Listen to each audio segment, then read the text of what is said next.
Hotep, bien-aimés frères et sœurs, vous connaîtrez la vérité et la vérité vous affranchira. Ça, c'est pas moi qui le dis, c'est la Bible qui le dit. Mais moi, je vous dis mieux. Vous connaîtrez la vérité historique, notamment celle de vos ancêtres kémites, et vous aurez une vision globale de ce que c'est que la vraie souveraineté politique. J'ajoute, vous reviendrez à la spiritualité africaine ancestrale et vous comprendrez les enjeux de l'indépendance économique. Et pour terminer, vous accepterez votre identité culturelle kémite et vous obtiendrez deux choses. La première, c'est la paix. La seconde, c'est le développement, à une condition. L'unité de toute l'Afrique noire, l'unité de tous les Noirs du monde entier.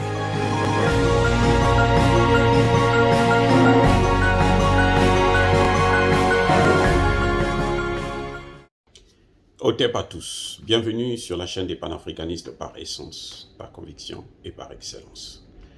Celle des citoyens kémites par nécessité et obligation de combat. Nous sommes une chaîne qui n'est guidée que par nos ancêtres et rien que par les ancêtres qui appartiennent à l'égrégore du monde noir. Par conséquent, nous ne croyons en aucun Dieu venu de l'étranger. Toutefois, cette vidéo n'est aucunement destinée à inciter ni à la haine, ni à la violence. Car nous menons un combat qui est d'abord et avant tout spirituel, ensuite il est politique, géopolitique et géostratégique. Contre l'impérialisme, le colonialisme, le néocolonialisme et l'endocoloniat. Sur la base du principe fondamental que nos ancêtres nous ont laissé, les kémites, qui est celui de la Mahat, c'est-à-dire vérité et justice. Vous êtes donc en droit de connaître la vérité et nous avons l'obligation de vous dire la vérité, rien que la vérité, afin que justice soit rendue au continent africain. Et ça, c'est notre modeste contribution dans cette noble lutte en faveur de la souveraineté, la dignité et l'unité africaine. Ça, c'est ce qu'on appelle le panafricanisme. Bien-aimés frères et sœurs, nous allons revenir sur le sommet ou la conférence de Malabo des chefs d'État africains, ou plutôt chefs d'État. Parce que ce n'est pas des chefs d'État, ce sont des chefs d'État. C'est un magma, une masse de dirigeants qui n'ont rien compris, qui ne savent même pas pourquoi ils sont chefs d'État. C'est pour ça que je les appelle chefs d'État. T-A-S. Vous savez, ils disent, on a parlé déjà les changements anticonstitutionnels, puisque je vous ai démontré dans une de mes vidéos que Moussa Faki lui-même a été élu dans des conditions anticonstitutionnelles. Donc cette fois-ci, nous allons parler du second thème, qui est celui de la lutte contre le terrorisme. Ah! Quel est ce médecin qui reçoit le malade, qui n'a pas le temps de lui poser des questions, de l'interroger, de lui demander de quoi il souffre, et il prend directement les injections, les comprimés, les ceci, les scanners et tout, et puis allez, il applique sur la personne. Quel est ce médecin-là? Le médecin, quand vous allez à l'hôpital, il vous reçoit, il vous demande, qu'est-ce que vous avez? Comment c'est arrivé? Qu'est-ce qui s'est passé? Et c'est là qu'il finit par comprendre l'origine, la source du problème. Parce que même quand on vous attribue des antibiotiques, là, ce n'est pas n'importe quel antibiotique. On attribue des antibiotiques par rapport justement aux causes et à l'origine de la maladie. Vous n'allez pas souffrir du paludisme et puis on va vous donner des antibiotiques pour je ne sais quoi. Non. Vous allez souffrir du paludisme, on va vous donner des antipaludéens. Voilà, des médicaments qui vont soigner le paludisme. Parce qu'on sait que ce sont des moustiques qui vous ont attaqué. Parce qu'on sait que ces moustiques-là, ils sont nés là, parce que un problème de salubrité publique. Et voilà. C'est comme ça qu'on agit. Nous, on veut lutter contre le terroriste, sans pourtant chercher à savoir d'où vient ce terrorisme. sans pourtant chercher à condamner ceux qui ont amené le terroriste. Parce que le terrorisme n'est pas venu du ciel. C'est même pas Satan qui a amené le terrorisme. Ce sont des hommes. En premier lieu, nous avons la France de Nicolas Sarkozy, qui est allé faire la guerre en Libye, soutenu par Barack Obama des États-Unis. Sarkozy est là vivant, Barack Obama est là vivant. Pourquoi ne pas leur demander au moins des comptes?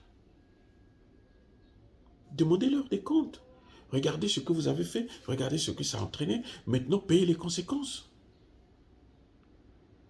Il faut les traîner en justice. La Cour pénale internationale, elle sert à quoi? Si la Cour pénale internationale n'est pas utile, alors il est mieux de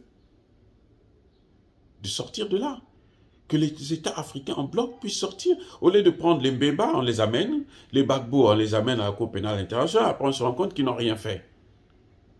Et on ne veut même pas les dédommager. Blé Goudé a eu le courage de demander un dédommagement parce qu'on l'a gardé pendant 8 ans ou 9 ans pour rien à la Cour pénale internationale, en prison.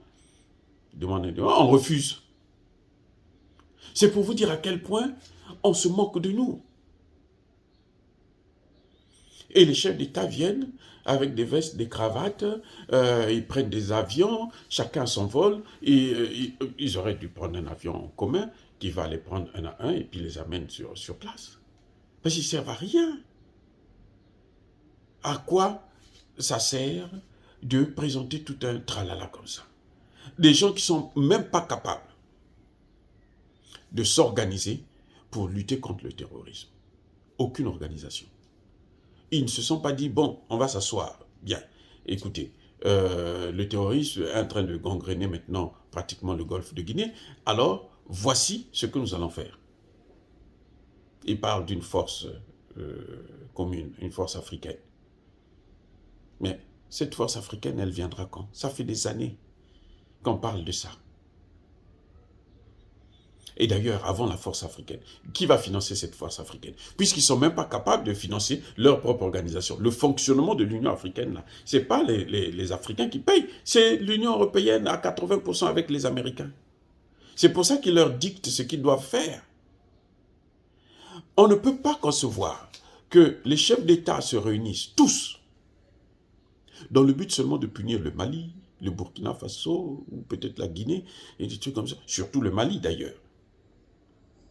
Parce que le Mali a des relations avec la Russie. Et tous les chefs d'État se réunissent pour ça. Changement anticonstitutionnel, c'est d'abord on vise le Mali. Parce qu'ils sont tous là. Mais attendez, changement anticonstitutionnel. Mais Paul Kagame, c'est quoi? Il a combien de mandats? Paul Kagame a combien de mandats? Pour qu'on parle de changement anticonstitutionnel, n'a-t-il pas changé la Constitution? Sassou Nguesso n'a-t-il pas changé la Constitution? Il a son 4e mandat, légal. Alpha Condé, il avait changé la Constitution. C'est d'ailleurs pour ça que la population a soutenu Doumbouya. Mais l'Ivoirien Alassane Ouattara, il n'a pas changé la Constitution. Il dit qu'il n'y avait pas d'autres candidats. Il était obligé de changer la Constitution pour se représenter. Parce qu'il n'y avait pas quelqu'un d'autre. Donc, quand il va mourir, là, il sera toujours président de la Côte d'Ivoire. Mais attendez, et quel est le résultat? Qu'est-ce que nous voyons? De plus en plus, il y a la mainmise de la France, des Occidentaux, sur la Côte d'Ivoire, sur nos pays africains, tous les pays africains, y compris le Congo. Le Congo-Kinshasa, là, c'est même pas la peine. Changement anticonstitutionnel, mais Tshisekedi, tout le monde, les Américains l'ont dit. Monsieur Blinken, qui a sorti plutôt le sénateur, le représentant mix, Grégory, qui a rédigé la loi HR 7311 pour punir les Africains qui vont coopérer avec la Russie. Il a écrit au ministre des Affaires étrangères, le secrétaire d'État américain, pour lui dire que non, les élections ont été entachées d'irrégularité. Tshisekedi n'était pas le gagnant, tout le monde le sait. Et vous allez parler de changement anticonstitutionnel? Vous allez parler de lutte contre le terrorisme? Il y a même le terrorisme entre eux, là, les Africains. Le Rwanda intervient au Congo démocratique pour piller les... Mais attendez,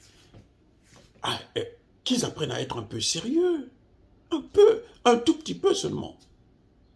Parce que cette jeunesse qui est en train de vous regarder là, écoutez-moi bien, l'Afrique, actuellement, à plus de 60%, ce sont des jeunes de moins de 30 ans. Cette jeunesse qui est en train de vous regarder là, le jour qu'elle va se déchaîner, ce sera plus que la bombe atomique. Et rien, ni personne ne pourra les arrêter.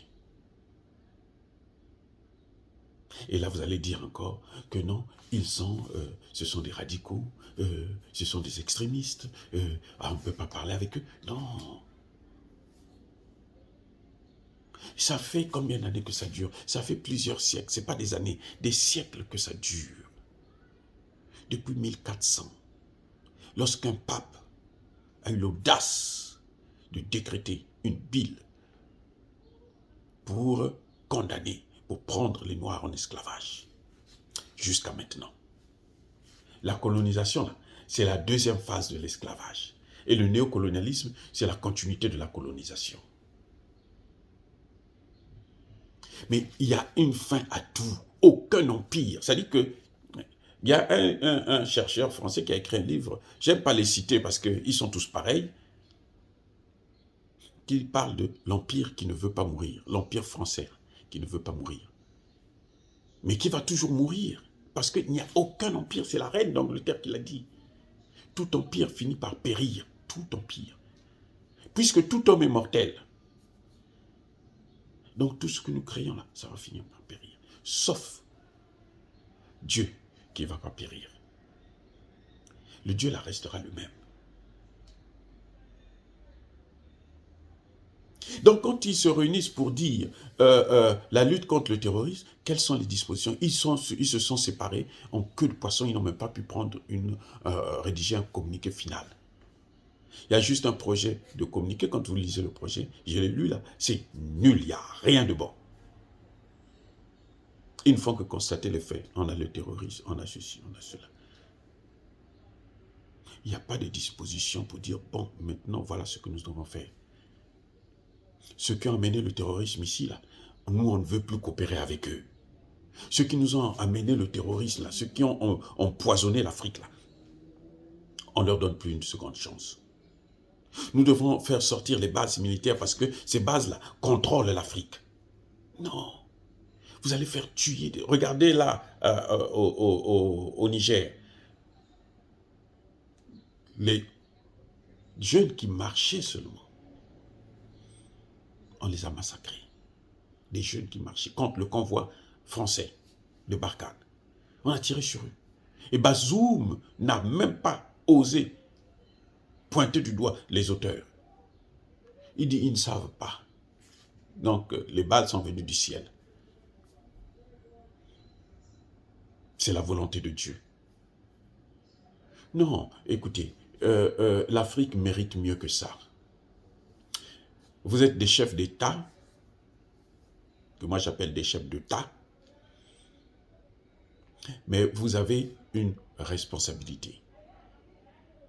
Sachez-le que tant que vous êtes au pouvoir, on ne peut peut-être pas vous toucher, on ne peut peut-être pas vous bousculer, mais le jour viendra. Il y a eu de grands dictateurs comme Mobutu qui ont fini par... Mobutu ne voulait même plus marcher sur le tapis rouge là à Pointe-Noire. Lorsqu'il devait négocier avec Kabila, on lui dit, Monsieur le Président, ça c'est pour vous. Nous, on n'a pas le droit de marcher là, c'est vous seulement. Il dit ça trompe. Arrêtez de vous faire tromper par le pouvoir.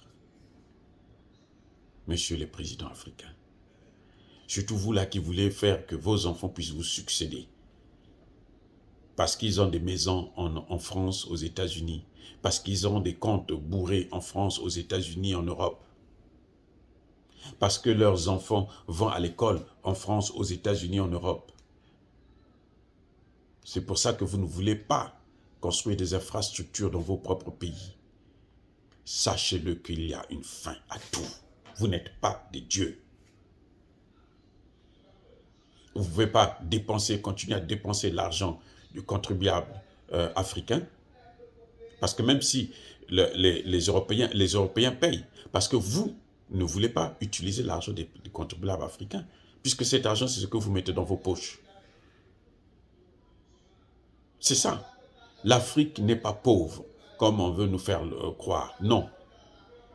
L'Afrique est riche, est très riche. C'est parce que vous gérez mal les biens de l'Afrique. C'est pour ça que l'Afrique semble être pauvre. C'est pour ça que l'Afrique donne une image de pauvreté dans le monde. Mais ce n'est pas comme ça qu'on va lutter contre le terrorisme. Et le terrorisme frappera aussi vos enfants et vos petits-enfants. Ils seront d'ailleurs peut-être même les premiers à être frappés. Mais l'Afrique ne tombera pas à cause de vous. Parce que nous allons nous battre. Et nos jeunes, nos enfants, nos petits-enfants se battront pour récupérer leur Afrique. Parce que l'Afrique leur appartient. Comment des gens qui se réunissent, on sait très bien que la destruction, le terrorisme a commencé quand? Ça ne fait pas des siècles. C'est en 2011 là que ça a commencé en Afrique. Avec l'assassinat de l'intervention d'ailleurs. Cette intervention qui était illégale. Parce que les Nations Unies ne l'avaient pas envoyé, pris une résolution pour aller tuer Kadhafi, pour aller détruire la Libye. Non. Et c'est ce que vous avez fait. C'est ce qu'ils ont fait. Sous vos yeux à vous, aucun Africain n'a branché. Et maintenant que le Mali est en train de vouloir se donner, de reprendre les choses en main, prendre ses responsabilités, vous trouvez que ce n'est pas normal parce que le Mali, les Occidentaux ont dit qu'il ne faut pas coopérer avec la Russie. Mais la première des choses, c'est au nom de quoi les États-Unis doivent-ils donner des ordres à l'Union africaine, aux États africains, pour savoir quels sont leurs partenaires ou pas? Au nom de quoi? Et c'est de ça que vous devrez discuter. Quand les États-Unis prennent une résolution pour punir les États qui vont négocier avec la Russie, coopérer avec la Russie, je veux dire, c'est là que vous devrez prendre des résolutions. C'est sur ça que vous devrez agir. Non, on bloque que non, nous on n'accepte pas ça. Mais comme vous êtes vous-même des pantins, des gens sans âme, sans tête, des sardines, eh bien, on attend quoi de vous? Rien. Pour moi, c'est un sommet de cons, c'est un sommet d'idiots, c'est un sommet ridicule, parce que l'Afrique n'a plus besoin de ces rencontres pour boire le champagne, danser ensemble et tout, parler de tout et de rien. Non. L'Afrique a besoin des dirigeants, des leaders qui vont reprendre le combat du panafricanisme comme il a été pris au début, au milieu du XXe siècle, dans les années 50. Par nos aînés, ceux qui ont combattu pour l'indépendance africaine. Ils ne l'ont pas obtenu, c'est vrai, mais ils ont combattu. On les a tués beaucoup, oui, mais ils ont combattu. Les Patrice Lumumba, les Kwame Nkrumah, les Thomas Sankara et autres se sont battus. Et nous avons vu, nous savons. Mais vous ne faites rien. Vous ne faites qu'adosser. Vous ne faites qu'encaisser des coups. Il est temps que vous vous relevez. La lutte contre le terrorisme, ce n'est pas quelque chose d'impossible. Nous sommes capables de lutter contre le terrorisme. Nous avons des hommes et des femmes capables de combattre les terroristes. Nous avons des partenaires capables de nous aider aussi à combattre les terroristes. Les Occidentaux ont échoué. La seule chose qu'ils font, c'est nous contrôler, c'est nous dominer, nous piller, nous martyriser. Et il est temps que ça cesse. Oh, bien-aimés frères et sœurs, dire cela, c'est inciter à la haine ou à la violence, non. Nous sommes une force tranquille. Yaba Kolerve, Yamalembe. Soyez bénis par le Dieu des Kémites. J'ai dit et j'assume.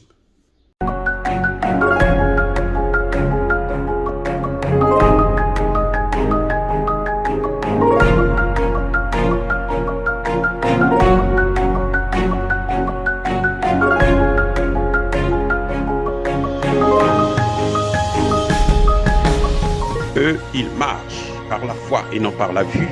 Mais moi, je vous conseille vivement de marcher par la connaissance scientifique et historique, notamment celle de nos ancêtres kémites, par les 5 sens et par l'intelligence. Hotep, vive l'Afrique éternelle et que Dieu vous bénisse. Abou. Apia.